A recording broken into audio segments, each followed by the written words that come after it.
यंदाच्या मान्सूनचं सुरुवातीपासूनचंच आचरण असामान्य राहिलेलं आहे आणि त्याला कारण देण्यात येत आहे की प्रशांत महासागरामध्ये एल निनोची स्थिती विकसित होतीये. विषुववृत्तीय प्रशांत महासागराचं जर तापमान सरासरीपेक्षा जास्त वाढायला लागलं, तर अशा स्थितीला आपण एल निनो म्हणतो आणि जेव्हा ते कमी होतं तेव्हा त्याला ला निना म्हटलं जातं. तर सर्वसाधारणपणे ही स्थिती डिसेंबरच्या दरम्यान तयार होते, म्हणजे डिसेंबरच्या दरम्यान ती सर्वोच्च पातळीवर पोहोचत असते आणि त्याची सुरुवात साधारणतः मान्सूनच्या उत्तरार्धात होते. यंदा मात्र जूनमध्येच प्रशांत महासागराचं तापमान हे सरासरीपेक्षा बरंच जास्त नोंदवायला सुरुवात झाली आणि त्याचा थेट परिणाम कमी वेळामध्ये हिंदी महासागराच्या भागावर पण झाला. इथले मान्सूनचे वारे कमकुवत राहिले या संपूर्ण काळामध्ये. मान्सूनचे वारे कमकुवत राहिल्यामुळे वायव्येकडून येणारे कोरडे वारे बराच काळ अरबी समुद्रावर येत राहिले आणि त्यांच्यामुळे मान्सूनच्या प्रगतीमध्ये अडथळा निर्माण झाला. आणि त्यामुळे आपल्याला असं दिसून आलं की जवळपास 8 जूनपासून ते 22 जूनपर्यंत मान्सूनची कोणतीही महाराष्ट्रामध्ये प्रगतीच झाली नाही. तो साधारणतः रत्नागिरी, सातारा, सोलापूर इथपर्यंतच पोहोचलेला होता. त्याच्यानंतर त्याची प्रगती झाली नाही.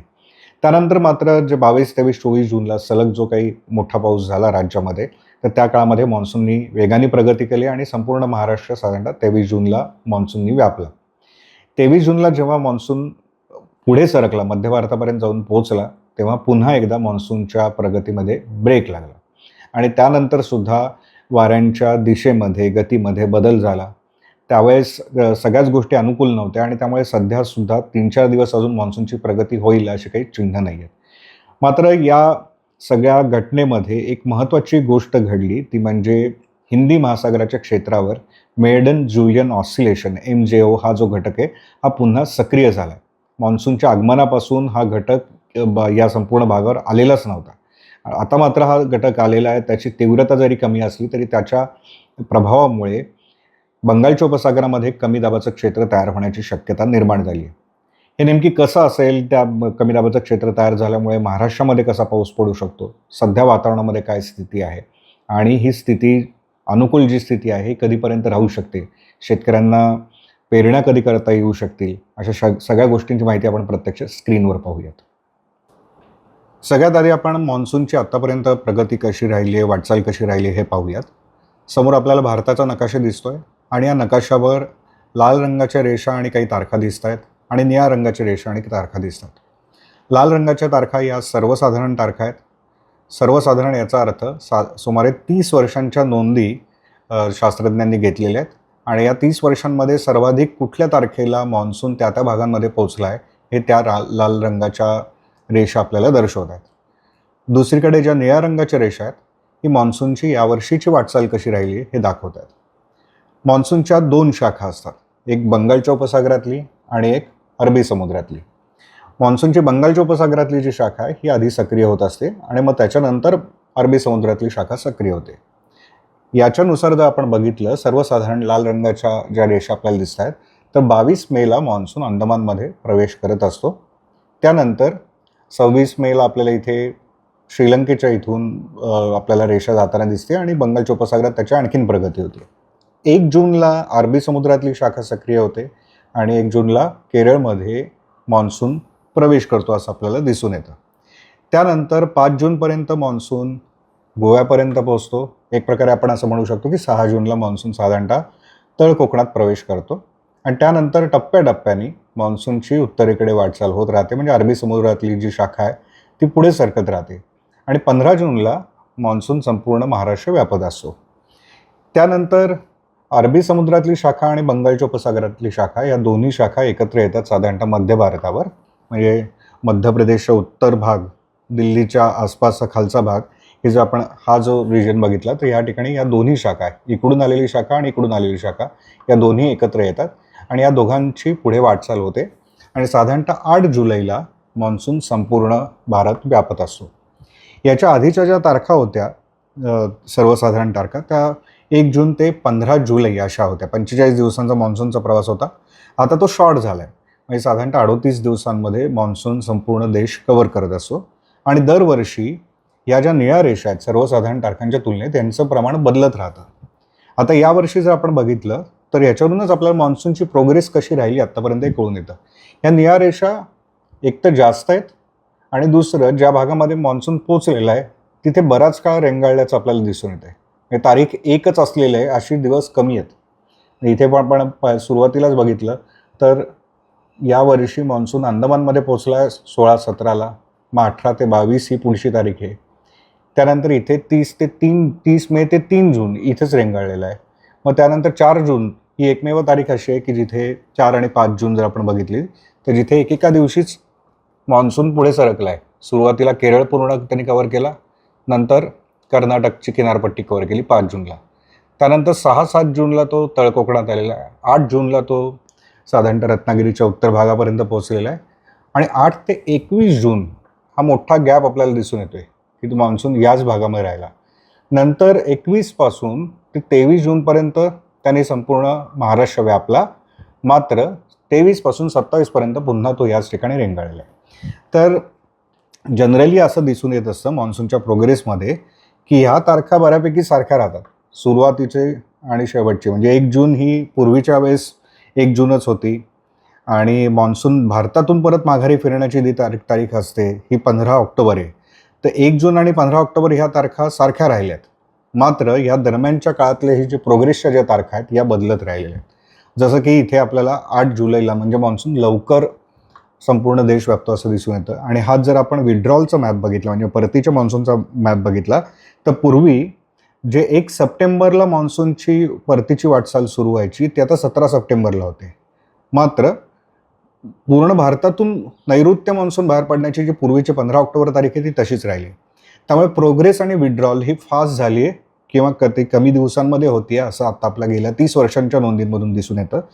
त्यातही दरवर्षी आपल्याला तारखा बदलताना दिसून येतात. म्हणजे त्या प्रोग्रेस जर मान्सूनला अनुकूल वातावरण नसेल तर ह्या रेषा जास्तीत जास्त वाढलेल्या दिसून येत आहेत, म्हणजे त्याची वाटचाल स्लो आहे. जर रेषा कमीत कमी असतील आणि त्यांच्यामधलं अंतर जास्त असेल तर मान्सून फास्ट पुढे सरकतो आपल्याला असं दिसून येतं. प्लस इथे हे आपल्याला तारखांमधलं अंतरसुद्धा आपल्याला दाखवून देत असतं की मान्सूनची प्रोग्रेस कशी राहिली. हा आत्ताचा नकाशा आपल्याला टिपिकल एल निनोच्या काळातला मान्सून कसा असतो हे दाखवतो आहे की त्याची प्रोग्रेस स्लो पण झाली आहे आणि ज्या भागामध्ये पोचला आहे त्या भागामध्ये तो दीर्घकाळ रेंगाळल्याचं पण आपल्याला दिसून आलं आहे. आता इथून पुढे 8 जुलैपर्यंत मान्सून पूर्ण देश कव्हर करतो का हे बघावं लागेल. पुढचं काही हवामानाची जी स्थिती आहे संकेत मात्र तशी देतात की याच्या पुढे जुलैच्या पहिल्या आठवड्यामध्ये मान्सूनची प्रोग्रेस फास्ट होऊ शकेल. मोसमी वाऱ्यांची सध्या स्थिती काय हे आता आपल्याला स्क्रीनवर दिसतंय. इकडे आपल्याला बंगालच्या उपसागरातली शाखा दिसते, या बाजूला अरबी समुद्रातली शाखा दिसते. आणि ही वेगवेगळ्या उंचीवर वाऱ्यांची स्थिती वेगवेगळी असते. आता जे आपल्या वारे दिसत आहेत हे सरफेस लेवलचे आहेत, म्हणजे साधारणतः एक प्रकारे आपण म्हणू शकतो की समुद्र सपाटीच्या लेवलचे आहेत. हे खालून जिथून वळून येत आहेत हे विषुववृत्त ओलांडून येत आहेत. विषुववृत्ताच्या खाली त्यांची दिशा अशी आहे, आग्नेयकडून आहे. मात्र आग्नेयकडून येणारी जी दिशा आहे ही नंतर जेव्हा विषुववृत्त ओलांडलं जातं तर पृथ्वीच्या परिवलनामुळे त्याला हे जे वारे आहेत यांची दिशा बदलते आणि हे नैऋत्य दिशेने भारतीय उपखंडावर यायला लागतात. त्यामुळे त्यांची भारताकडे येताना दिशा ही नैऋत्येकडून किंवा पश्चिमेकडून असते. आता सध्या जर आपण या किनारपट्टीवर बघितलं तर बऱ्याच ठिकाणी हे वारे वायव्येकडून येताना दिसत आहेत. सो हा जो कर्वेचर या ठिकाणी आलेला आहे याच्यामुळे पण आपण असं म्हणू शकतो की सध्या पश्चिम किनारपट्टीच्या पावसामध्ये एकाएकी त्याचं प्रमाण कमी झालं. तर याचं कारण असं आहे की जेव्हा हे वारे थेट येऊन इथे घाटाला परपेंडिक्युलर धडकतात तर तेव्हा या भागामध्ये ढगांची दाटी होते आणि त्यानंतर पावसाला सुरुवात होते. आणि हे वाऱ्यांना जेवढा वेग असेल आणि हा जो अँगल इथे जो कर्वेचर मिळाला आहे तो तसा न येता जेव्हा हे डायरेक्टली इथे येऊन धडकत असतील, हे आता पण बऱ्यापैकी उत्तरेकडे जाताना दिसत आहेत आपल्याला, हे जेव्हा थेट असे येऊन धडकतील तर त्यावेळेस आपल्याला मान्सूनच्या काळामधला पाऊस जास्तीत जास्त मिळत असतो असं आपल्याला दिसून येतं. ही स्थिती आपण सरफेस लेवलची बघितली. आता पण आपण साधारणतः 1.5 किलोमीटर उंचीवर बघूयात काय स्थिती आहे. आणि जो तुम्हाला निळसर किंवा आकाशी रंगाचा भाग दिसतो हे आपल्याला बाष्प दिसत आहे. तर 1.5 किलोमीटर उंचीवर आपल्याला हे वारे इथे खालच्या भागामध्ये वायव्येकडून येताना दिसत आहेत, इथेही वायव्येकडून येतात आणि ह्या काही भागांमध्ये हे पश्चिमेकडून येताना धडकताना आपल्याला दिसत आहेत. आणि जिथे हे बाष्प जमा झालं आहे हा सगळा भाग पश्चिम घाटाचा आहे. या घाटाच्या भागामध्ये हे वारे धडकून बाष्प जे काही या वाऱ्यांच्या सोबत आलेले ते जमा झालेलं आपल्याला या 1.5 किलोमीटर उंचीवर दिसतंय. मात्र दुसरीकडे हा जो वरचा डाव्या बाजूचा कोपऱ्यातला भाग आपल्याला इथे दिसतोय इथे हे सगळे कोरडे वारे आपल्याला याच्यामध्ये मिक्स होताना दिसत आहेत. तर एक प्रकारे आपण महाराष्ट्राच्या भागामध्ये बघितलं तर हे वारे असे कोरड्या भागातून येत आहेत आणि हे इथे मिक्स होताना आपल्याला दिसत आहेत. आणि जे खालून येणारे वारे हे या भागामध्ये इथे जाताना आपल्याला दिसतात. म्हणजे दोन्हीकडच्या वाऱ्यांचा मिक्सचर आपल्याला दिसून येत आहे. पूर्णतः मान्सूनचे वारे त्याच्यामध्ये मिक्स नाही आहेत, ही आत्ताची स्थिती आहे. एक प्रकारे सध्याच्या जो ब्रेक आलेला आहे त्याच्यासाठीची कारणीभूत स्थिती हीच होती. इथे पुन्हा आपल्याला असंच दिसून येईल की आत्ता हे सगळे कोरडे वारे 3 किलोमीटर उंचीवर वरून वायव्येकडून येत आहेत. इथे एक चक्रीय स्थिती आपल्याला दिसते आणि यात ही कोरडी स्थिती आहे आणि हे सगळे वारे येऊन इकडे मिक्स होत आहेत. खालून आलेले बाष्पयुक्त वारे, हे वरून आलेले कोरडे वारे हे मिक्स झालेले आहेत आणि इथे पण एक चक्रीय स्थिती आपल्याला महाराष्ट्राच्या किनारपट्टीच्या जवळ तयार झालेली दिसते. सो मान्सून जेव्हा पूर्णतः सक्रिय असतो तेव्हा ह्या उंचीवर सुद्धा 3 किलोमीटर उंचीवर सुद्धा हे सगळे जे वारे आहेत हे थेट जाऊन पश्चिम किनारपट्टीला धडकत असल्याचं किंवा घाटाला धडकत असल्याचं आपल्याला दिसून येते. पण या 3 किलोमीटर उंचीवर सध्या वरून येणारे कोरडे वारे त्याच्यामध्ये मिक्स होताना आपल्याला दिसून येत आहेत. आता ही स्थिती जेव्हा आपण पाहतो तर तेच या ठिकाणी जे काही आपल्याला एक छोटी चक्रीय स्थिती किंवा एक ट्रफसारखी स्थिती तयार झालेली आहे, हेच जर आपण सॅटेलाईट इमेजमध्ये बघितलं तर ते आपल्याला इथे रिफ्लेक्ट झालेलं दिसून येईल. तर या भागामध्ये मॉइश्चर जमा झालेलं आहे, मात्र त्यांची पण दिशा जर आपण बघितली, याला जर आपण प्ले करून बघूयात,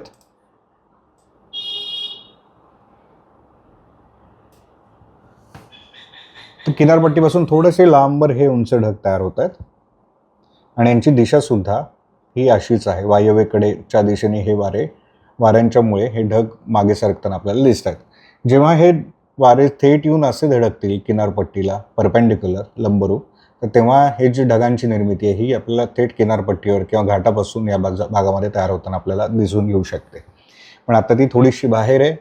उंच ढग हे किनारपट्टी सोडून थोडे आतमध्ये तयार होताना आपल्याला दिसून येत आहेत. आणि येत्या काही दिवसांमध्ये मात्र जेव्हा वाऱ्यांची जी स्थिती आहे ही अनुकूल होईल, म्हणजे ते थेट येऊन परपेंडिक्युलर येऊन धडकायला लागतील, तर तेव्हा मात्र या सगळ्या भागामध्ये पावसामध्ये मोठी वाढ झालेली आपल्याला दिसून येते शकेल. आत्ता या वाऱ्यांच्या स्थितीमुळे मान्सूनची प्रोग्रेस होत नाही आहे असं आपल्याला दिसून येते. मात्र त्यावेळेस दुसरीकडे बाष्पही या वाऱ्यांच्या सोबत काही प्रमाणामध्ये जमिनीवर आलेलं आहे आणि हे जेव्हा बाष्प जमिनीवर येतं, मान्सूनच्या वाऱ्यांचं अनुकूलता नसते तेव्हा तापमान वाढायला सुरुवात झाली असते आणि या दोन्हीच्या संयोगामुळे आपल्याला या भागामध्ये थंडरस्टॉर्म्स तयार होताना आपल्याला दिसून येतात. इथले जे तुम्हाला ढग दिसतात हे लोकल लेवलला तयार झालेले, ज्या ठिकाणी आपल्याला स्पॉट दिसतील तिथे तुम्हाला हे ढग तयार झालेले दिसून येतील. आता ह्या भागाकडे जर तुम्ही बघत राहिला तर इथे आपल्याला कळून येईल की दक्षिण मध्य महाराष्ट्राच्या भागामध्ये, विदर्भामध्ये ढग आपल्याला तयार होताना दिसून येतात आणि हे अगदी लोकलाइज अशा स्वरूपाची ही ॲक्टिव्हिटी इथे आपल्याला दिसून येतात. आणि असे जेव्हा हे ढग तयार होतात ते विजांसह कमी वेळामध्ये जास्त पाऊस देणारे असे ते ढग असतात, मात्र त्यांची व्याप्ती कमी असते. म्हणजे पुण्यामध्ये समजा असा पाऊस होत असेल तर पुण्याच्या एका भागामध्ये पाऊस होईल, दुसऱ्या भागामध्ये हवामान पूर्णतः कोरडं असू शकतं. तर त्यामुळे अशा थंडरस्टॉर्म्सपासून खूप मोठा लाभ आपल्याला मिळत नाही. हा मान्सूनचा पाऊस नाही आहे. मान्सून ॲक्च्युली ॲक्टिव्ह नसल्याचं हे एक लक्षण मानलं जातं, कारण याच वेळेस जर तुम्ही वरच्या भागामधले विंड्स बघितले तर इथे जर आपण आणखीन वर साधारणतः 5.5 किलोमीटर उंचीवर जाऊन बघितलं तर वाऱ्यांची दिशा बघा, खालून वर आजूबाजूला कसंही, म्हणजे एक प्रकारे अस्थिर स्वरूपाचे हे विंड्स आहेत आणि अशी स्थिती थंडरस्टॉर्म्स तयार होण्यासाठी अनुकूल असते. जेव्हा प्रवाह ॲक्टिव्ह असतो मान्सूनचा तेव्हा असे उंच ढगांची निर्मिती सर्वसाधारणपणे अशा काळामध्ये होत नाहीत. हे होते याचा अर्थ महाराष्ट्राच्या वरच्या भागामध्ये उंच ढग तयार होण्यासाठीची अनुकूल स्थिती वाऱ्यांमध्येच असल्याचं आपल्याला दिसून येते. ही स्थिती लवकरच बदलेल अशी अपेक्षा आहे. हेच जर आपण आत्ता सॅटेलाईट इमेजमध्ये बघितलं, इथेही आपल्याला दिसून येईल. वरच्या भागामधून एक आत्ता सिस्टीम पुढे सरकते आहे. भारतामध्ये 2 वेगवेगळ्या मोठ्या सिस्टीम्समधून आपला पाऊस मिळत असतो. एक तर मान्सूनचा, जो आपल्याला इथं अरबी समुद्रातून किंवा बंगालच्या उपसागरातून दिसून येतो, आणि दुसरा उत्तर भारतावर या पश्चिमेकडून येणाऱ्या वाऱ्यांपासून पाऊस मिळत असतो, ज्यांना वेस्टर्लीज म्हणतात. आणि या वेस्टर्लीजमध्ये जी काही कमी दाबाची क्षेत्र, चक्रीय स्थिती तयार होईल, त्याच्यामुळे उंच ढग त्या भागामध्ये तयार होतात आणि हिमालयातल्या भागांमध्ये, उत्तर भारतातल्या राज्यांमध्ये यांच्यापासून पाऊस मिळतो, ज्याला वेस्टर्न डिस्टर्बन्सेस म्हणतात. असे डिस्टर्बन्सेस पश्चिमेकडून पूर्वेकडे सरकत जाताना पाऊस देत जातात. हिवाळ्यामध्ये हेच वेस्टर्न डिस्टर्बन्सेस हिमालयामध्ये बर्फवृष्टी करत असतात, हिमवृष्टी करत असतात आणि उन्हाळ्यामध्ये त्यांच्यापासून पाऊस मिळतो किंवा गारा मिळत असतात. तर सध्या आपल्याला असं दिसून येतं की इथे या भागामध्ये जम्मू काश्मीर आणि हिमाचलच्या भागामध्ये आता इथे एक ढग पुढे सरकला, तर त्याच्यामुळे बराच पाऊस त्या भागामध्ये झालेला असणार आहे. तसंच आपल्याला इकडे नेपाळच्या भागामध्ये सुद्धा आपल्याला बिहारपासून नेपाळपर्यंत, उत्तर प्रदेशपासून नेपाळपर्यंत आता ढग सरकताना दिसत आहेत. हे सगळे वेस्टर्न डिस्टर्बन्सेस आहेत की जिकडून जे उत्तरेकडून वारे वाहत आहेत पश्चिम दिशेकडून पूर्वेकडे, तर ते वेस्टर्न डिस्टर्बन्सचा पाऊस आहे. यावर्षी आणखीन एक इंटरेस्टिंग गोष्ट दिसून आली की ज्या भागामध्ये जास्त पाऊस झालेला आपल्याला दिसतोय आत्तापर्यंत, तर त्याच्यामध्ये जम्मू काश्मीर आहे, हिमाचल प्रदेशचा काही भाग आहे, लडाखचा भाग आहे किंवा राजस्थानचा भाग आहे. या सगळ्या भागांमध्ये मान्सून पडलेला नाही आहे. मात्र मान्सूनची आकडेवारी आपण 1 जूनपासूनची गृहीत धरतो, पण या काळामध्ये या वेस्टर्न डिस्टर्बन्सेसपासून मिळालेला पाऊससुद्धा आता मान्सूनच्या आकडेवारीमध्ये गृहीत धरला जाईल. जेव्हा मान्सून पूर्णतः प्रोग्रेस करून संपूर्ण देश व्यापेल, तेव्हा हे वेस्टर्न डिस्टर्बन्सेस इथूनही वर सरकतात, या वरच्या भारताच्याही पेक्षा वर जातात आणि या संपूर्ण भागावर मान्सूनचं प्राबल्य राहतं, मान्सूनच्या वाऱ्यांचं प्राबल्य राहतं आणि त्यामुळे या सगळ्या भागाला मान्सूनचा पाऊस मिळत असतो. पण अजूनही जर वेस्टर्न डिस्टर्बन्सेस इकडून जर पाऊस देऊन जात आहेत, याचा अर्थ मान्सूनचे वारे त्यांना ढकलण्यासाठी अजून पुरेसे नाही आहेत किंवा वेस्टर्न डिस्टर्बन्सचे वारे इतके प्रभावी आहेत की ते मान्सूनच्या वाऱ्यांना पुढे येऊन देत नाही आहेत. ही सध्याची स्थिती आपल्याला दिसून येते. याच्या पुढे आपण पाहणार आहोत की पुढच्या काही दिवसांमध्ये, पुढच्या 1 आठवड्यामध्ये किंवा 10 दिवसांमध्ये पावसाची स्थिती कशी राहील. समोर ग्लोबल फोरकास्टिंग सिस्टीम म्हणजे GFSचं मॉडेल आहे, जे जगभरामध्ये वापरलं जातं आणि मेट्रोलॉजिक्सची हा जो काही युरोपियन उपक्रम आहे, सो त्याच्यामधून आपल्याला वेगवेगळ्या मॉडेल्सचं आउटपुट दिसतं. म्हणजे जगामधली वेगवेगळी मॉडेल सध्या काय दाखवत आहेत हे फ्रीमध्ये पाहता येतं. सो त्याच्यामध्ये आत्ता आपल्याला ही 30 तारखेची स्थिती दिसते. सो 30 तारखेला आपल्याला या भागामध्ये पश्चिम किनारपट्टीवर पावसामध्ये वाढ झालेली दिसून येते आणि विदर्भामध्ये पण पाऊस झालेला दिसून येतोय. हा पाऊस सर्वसाधारणपणे थंडरस्टॉर्म्समुळे झालेला असणार आहे हे आत्ता आपल्याला दिसून येते. मात्र जसं जसं आपण एक एक दिवस पुढे सरकू, त्यानुसार आपल्याला हे दिसून येईल की किनारपट्टीवर आणि राज्याच्या इतर भागांमध्ये पण पावसामध्ये कशी वाढ होते. 1 जुलैचं हे चित्र आहे, म्हणजे 30 जुलैपासून 1 जुलैपर्यंत झालेला हा पाऊस आपल्याला समोर दिसून येतोय. सो थंडरस्टॉर्म्स काहीसे कमी होत आहेत, मात्र किनारपट्टीवर पावसामध्ये वाढ झालेली दिसून येते, इन्क्लुडिंग मुंबई. इथे मुंबई आहे. त्यानंतर पुन्हा या विदर्भ आणि मराठवाड्याच्या भागामध्ये पावसामध्ये वाढ झालेली दिसून येते 2 तारखेला. आणि 2 तारखेला इथं बंगालच्या उपसागरावर आपल्याला ढग तयार झालेले दिसून येतात आणि इथं बराच पाऊस झालेला दिसून येतोय आणि हे आपल्याला दर्शवतात की त्या भागामध्ये साधारणतः कमी दाबाचं क्षेत्र तयार होण्याची शक्यता आहे. त्यानंतर 3 तारखेला या कमी दाबाच्या क्षेत्रामधून एक पॅच आतमध्ये आलेला दिसून येतोय. नागपूरच्या भागामध्ये किंवा विदर्भाच्या सगळ्याच भागामध्ये पाऊस चांगला झालेला दिसतो आणि किनारपट्टीवरचा पण पाऊस वाढलेला दिसून येतोय. हे आपल्याला असं दर्शवतं आहे की बंगालच्या उपसागरामध्ये एक कमी दाबाचं क्षेत्र तयार होण्याची शक्यता आहे. ते क्षेत्र इथे तयार झाल्यामुळे वारे या भागामधून खेचले जाऊन परपेंडिक्युलर लंबरूप इथे घाटाला धडकतात आणि त्यामुळे या सगळ्या भागामध्ये पावसामध्ये वाढ झालेली आहे. सोबत त्या कमी दाबाचं क्षेत्र जमिनीकडे येत असेल तर त्याच्यामुळे झालेला पाऊससुद्धा आपल्याला इथे आता वाढताना दिसतोय. ही साधारणतः 3 तारखेची स्थिती आहे. 4 तारखेला हे क्षेत्र आणखीन आतमध्ये सरकल्यानंतर राज्याच्या पण भागामध्ये मध्य प्रदेशपर्यंत पावसामध्ये वाढ झालेली दिसून येते. हे जे काही कलर आहे त्याच्यावरून आपल्याला साधारणतः कळतं की मुंबई आणि त्याच्या पूर्व भागामध्ये साधारणतः 100 मिलीमीटरपेक्षा पण जास्त पाऊस आपल्याला दिसून येतो. मुंबई, रायगड आणि आसपासच्या भागामध्ये 24 तासांमधला तो पाऊस आहे. त्यानंतर पुन्हा दुसऱ्या दिवशी पण हे पावसाचं प्रमाण कायम राहत आहे 5 तारखेला, 5 जुलैला. त्यानंतर 6 जुलै, 7 जुलै, 7 जुलैपर्यंत जरा पाऊस खालच्या भागामधला कमी झालेला दिसून येतो. इथला पण किनारपट्टीचा पाऊस कमी झालेला आहे. मात्र हा जो पॅच आहे याला आपण म्हणतो कोर मान्सून झोन. तर कोर मान्सून झोनमधून कमी दाबाच्या क्षेत्रामुळे पाऊस बऱ्यापैकी चांगला सक्रिय झालेला दिसतोय. कदाचित या भागामध्ये मान्सून ट्रफ ॲक्टिव्ह झालेला आपल्याला दिसून येईल. कदाचित या तारखेपर्यंत संपूर्ण देश मान्सूननी व्यापला आहे असं जाहीर पण केलं जाऊ शकतं. हे तेव्हाची गोष्ट मी सांगतोय जेव्हा हे मॉडेल आहे तसं खरं ठरेल. तर हे 7 जुलैची स्थिती आहे, 8 जुलैची स्थिती आहे. 9 जुलैला पुन्हा आपल्याला इथे आणखीन बाष्प प्रशांत महासागरातून बंगालच्या उपसागराकडे येताना दिसत आहे. जनरली मान्सूनच्या काळामध्ये आपण पाहतो की कमी दाबाचे क्षेत्र तयार होण्यासाठी जी ऊर्जा लागते, जे बाष्प लागतं, हे प्रशांत महासागराकडून या भागामध्ये आलेलं बाष्प असतं. आत्तापर्यंत आपल्याला तसं दिसून आलं नाही, हे बाष्प बंगालच्या उपसागरामध्ये येताना दिसलं नव्हतं. आता मात्र ती स्थिती तयार होताना आपल्याला दिसते आणि ही स्थिती तेव्हा असते जेव्हा मेडन जुलियन ऑसिलेशन या हिंदी महासागराच्या क्षेत्रामध्ये सक्रिय असतं. सो सातत्याने आपल्याला किनारपट्टीवर आणि या कोर मॉन्सून झोनमध्ये पाऊस दिसून येतोय 9 जुलैपर्यंत आणि 10 तारखेपर्यंत. पुन्हा इथून आपल्याला आणखीन एक क्षेत्र समोर येताना दिसते. आता ही स्थिती आहे मेटिओलॉजिक्सवरच्या GFS मॉडेलची. हे दाखवताना आपल्याला 15 दिवसांचा दाखवते, पण आपण साधारणतः 10 दिवस याच्यामधून 7 ते 10 दिवसांपर्यंतचा अंदाज गृहीत धरू शकतो. त्यानंतरची स्थिती जर अशीच असेल असं सांगता येत नाही. कुठलीही मॉडेल्स ही गणितं आहेत, त्याच्यामध्ये वेगवेगळे पॅरामीटर्स गृहीत धरले जातात. ते पॅरामीटर्स तसे राहतील असा आपण आधी अंदाज लावलेला असतो. ते तसे राहिले तर ते मॉडेल अचूक ठरतं, पण सध्या आपल्याला असं दिसून येतं की बरीच मॉडेल्स चुकत आहेत. पण एक चांगली गोष्ट आहे की दुसरं मॉडेलसुद्धा IMDनी जे GFSचा भारतीय व्हर्जन तयार केलं आहे ग्लोबल फोरकास्टिंग सिस्टीमचं, ते सुद्धा साधारणतः असं दिसतं. एवढा मोठा पाऊस जरी दिसत नसला तरी साधारणतः क्षेत्र, त्याचं स्थान आणि पावसाचं वाढलेलं प्रमाण हे दोन्ही आपल्याला सारखंच दाखवत आहे. IMD GFS मॉडेलमध्ये पण आपण बघणार आहोत. सो इथे आपल्याला कमी दाबाचं क्षेत्र इथे तयार झालेलं दिसतंय. अर्थात हे 15 दिवसांचं आहे. त्याच्या पुढचं पाहण्यासाठी आपल्याला पुढच्या आठवड्याची वाट बघावी लागेल की खरंच हे आणखीन लागोपाठ दुसरं क्षेत्र पण पाठोपाठ तयार होतंय की नाही. आता हे IMDचं GFS मॉडेल आहे आणि इथे आत्ता 29 तारखेची स्थिती दिसते. किनारपट्टीवर थोडी पावसामध्ये वाढ झाली आहे आणि जर कलर बघितला तर साधारणतः 40 ते 70 मिलीमीटर आणि 70 ते 130 मिलीमीटर हा असा किनारपट्टीच्या जवळ पाऊस झालेला आहे. मात्र इथे पण वाऱ्यांची जी दिशा आहे ही वायव्येकडून आलेली आपल्याला इथे दिसून येते. यानंतर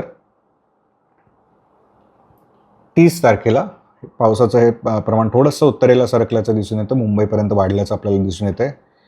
1 तारखेला, 2 तारखेला. सो 2 तारखेला एकाएकी इकडे एकदम पावसाचं प्रमाण वाढलं आहे आणि हे कुठे वाढलं आहे, ज्या वेळेस हे वारे थेट आपल्याला इथे परपेंडिक्युलर इकडून पास होताना दिसत आहेत. याचा अर्थ हे तेव्हाच होतील ज्यावेळेस या भागामध्ये कमी दाबाचं क्षेत्र तयार व्हायला सुरुवात होईल. 3 तारखेला इथे आपल्याला हे क्षेत्र तयार होताना दिसून येते, वारे फिरलेले दिसत आहेत.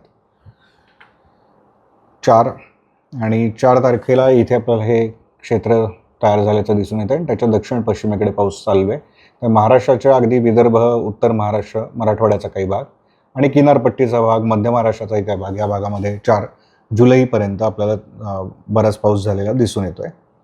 5 जुलैला पण मोठा पाऊस दिसून येतो आहे. याच्यामध्ये उत्तर मध्य महाराष्ट्र, त्याच्यानंतर विदर्भाचा पश्चिम भाग आणि कोकण किनारपट्टी, त्यातही उत्तर कोकण या भागामध्ये मोठा पाऊस आपल्याला झालेला दिसून येतो आहे. पाठोपाठ दुसरं क्षेत्र पण इथे तयार होईल अशी शक्यता यामध्ये वर्तवण्यात आली. हे 5 तारखेची स्थिती आहे. 6 तारखेला पण पाऊस दिसतो आहे, 7 तारखेलाही पाऊस दिसतो आहे, 8 तारखेलाही पाऊस दिसतो आहे. सो सर्वसाधारणपणे आपण असं म्हणू शकतो ही 10 दिवसांची स्थिती आहे IMDच्या GFS मॉडेलमधून दाखवून देण्यात आलेली आहे की एक तर कमी दाबाचं क्षेत्र बंगालच्या उपसागरामध्ये तयार होणार आहे. दुसरं, त्या क्षेत्रांच्या प्रभावामुळे इकडचे जे वारे आहेत हे परपेंडिक्युलर येऊन धडकायला लागलेत. म्हणजे मॉन्सूनचा फ्लो जसा आपल्याला दरवर्षी अपेक्षित असतो की ज्याच्यामुळे पाऊस सातत्याने पडत राहतो, तर तो फ्लो या जुलैच्या पहिल्या आठवड्यामध्ये पडणार आहे. तो फ्लो या काळामध्ये तयार होतो आहे आणि त्याच्यामुळे किनारपट्टीवरच्या पावसामध्ये वाढ होते, घाटातल्या पावसामध्ये वाढ होते. सोबत जेव्हा हे कमी दाबाचे क्षेत्र जमिनीवर येईल तर त्या क्षेत्राशी संलग्न जो पाऊस असतो त्याच्यामुळे महाराष्ट्रात सर्वदूर पावसाची शक्यता आहे. आणि हा तोच काळ आहे जे आपण 100 मिलीमीटर पाऊस शासनाने सांगितलं आहे की तेवढं झाल्याशिवाय पेरणी करू नका. तर तशी स्थिती आत्ता जुलैच्या पहिल्या आठवड्यामध्ये येण्याची शक्यता आहे. आणि एक इंडिकेशन असं मिळतं आहे की ह्या क्षेत्राच्या पाठोपाठ आणखीन एक कमी दाबाचं क्षेत्र बंगालच्या उपसागरामध्ये तयार होऊ शकेल. अर्थात त्याच्याविषयी आपल्याला आत्ता लगेच सांगता येणार नाही. आणि हे जेव्हा क्षेत्र तयार होत आहे तर त्याच्या प्रोग्रेसमुळे अशी स्थिती येते की या जुलैच्या पहिल्या ते दुसऱ्या आठवड्यापर्यंत मान्सून संपूर्ण देश व्यापू शकतो. सो आत्ता जे आपण अंदाज बघितले त्याच्यानुसार जुलैच्या सुरुवातीला तरी पाऊस चांगला असल्याचं आपल्याला दिसून येते.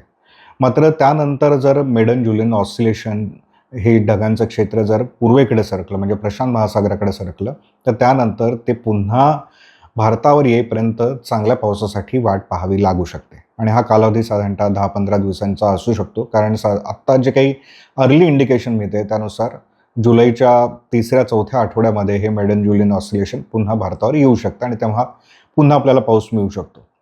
एकूण मान्सूनच्या हंगामामध्ये असे वेगवेगळे घटक आपापली भूमिका बजावत असतात. म्हणजे जसं एम-जे-ओ जोपर्यंत भारताच्या म्हणजे हिंदी महासागरावर येणार नाही तोपर्यंत कमी दाबाची क्षेत्र तयार व्हायला मदत होत नाही. म्हणजे ढगांचंच क्षेत्र आहे त्यामुळे मोठ्या प्रमाणामध्ये बाष्प भारतावर आलेलं असतं. त्यानंतर वारे स्ट्राँग होतात त्या काळामध्ये. जितकी कमी दाबाची क्षेत्र जास्त तयार होतील आणि ती मुख्य भूभागापर्यंत येतील, तेवढा जास्त पाऊस आपल्याला त्या काळामध्ये मिळत असतो. कमी दाबाचं क्षेत्र बंगालच्या उपसागरामध्ये जरी तयार झालं, तरी वारे अरबी समुद्राकडून खेचले जातात आणि त्यामुळे आपल्या किनारपट्टीवर आणि घाटामध्ये सुद्धा चांगला पाऊस मिळत असतो. तर अशा अनेक गोष्टी मान्सूनच्या काळामध्ये किती पाऊस पडणार हे ठरवत असतात. याच काळामध्ये मान्सून ट्रफ जो मध्य भारतावरून जात असतो, ज्याच्या बंगालच्या उपसागराकडच्या मुखाशी कमी दाबाची क्षेत्र तयार होत असतात. हा ट्रफ त्याच्या सर्वसाधारण स्थितीमध्ये राहतो, तो त्याच्या दक्षिणेला येतो का उत्तरेला जातो, याच्यावर सुद्धा गोष्टी अवलंबून असतात मान्सून काळामध्ये. जर तो त्याच्या सर्वसाधारण स्थितीच्या दक्षिणेला आला, तर महाराष्ट्रामध्ये किंवा दक्षिण भारतामध्ये खूप चांगला पाऊस पडत असतो आणि एकूणच देशभरातल्या पावसाचं प्रमाण वाढत असतं. मात्र हा त्याच्या नॉर्मल स्थितीपेक्षा उत्तरेला गेला, हिमालयाच्या पायथ्याशी गेला, तर या काळामध्ये कमी दाबाच्या क्षेत्रांची निर्मिती थांबते आणि तेव्हा पुन्हा मान्सूनमध्ये ब्रेक येतो. तर असं ब्रेकची फेज किती वेळा येते, ती किती काळ राहते, ॲक्टिव्ह फेज किती वेळा येते, त्या काळात ॲक्टिव्ह फेजमध्ये किती कमी दाबाची क्षेत्र तयार होतात, या सगळ्या गोष्टींवर मान्सूनचा परफॉर्मन्स अवलंबून असतो. तर एका हंगामामध्ये अगदी सोप्या भाषेमध्ये एका वाक्यामध्ये जर आपल्याला सांगायचं झालं, तर एका हंगामामध्ये किती कमी दाबाची क्षेत्र तयार होत आहेत आणि ती क्षेत्र मुख्य भूभागापर्यंत किती येत आहेत, यावर मान्सूनचं संपूर्ण आचरण अवलंबून असेल. आणि यंदाचा मान्सून हा वेगळा आहे, त्याच्यावर एल निनोचा प्रभाव आहे. त्यामुळे हे सगळे घटक त्यांच्या नेहमीच्या पद्धतीने मान्सूनवर परिणाम करतील का, हे पण आपल्याला बघावं लागेल.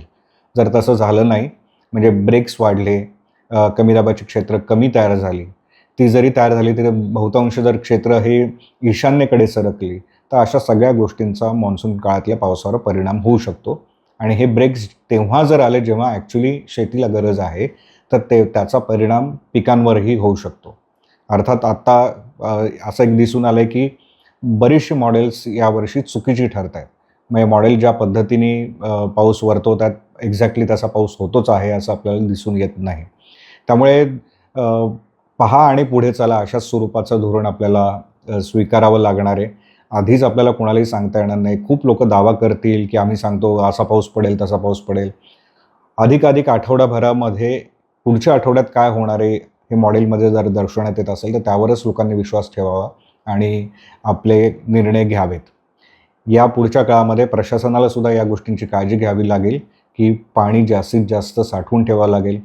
आपापल्या धरणांमध्ये पुरेसा पाणीसाठा झाल्याशिवाय त्याच्यामधून धरणांमधून पाणी सोडण्याची चूक सुरुवातीला तरी करता येणार नाही, कारण ऑलरेडी अनेक ठिकाणी धरणांनी तळ गाठलेला आहे. त्यामुळे हा पाणीसाठा कधी वाढेल तो जनरली मागच्या वर्षी बघितलं तर जुलैपासूनच बऱ्याच भागांमध्ये पाणी सोडायला सुरुवात झालेली होती. यावर्षी त्याच्यासाठी कदाचित सप्टेंबर पण उजाडावा लागू शकतो. या सगळ्या गोष्टींची काळजी आपल्याला घ्यावी लागणार आहे, ती एल निनोमुळे. या एल निनोच्या काळातल्या मान्सूनचे अपडेट आपण घेतोय.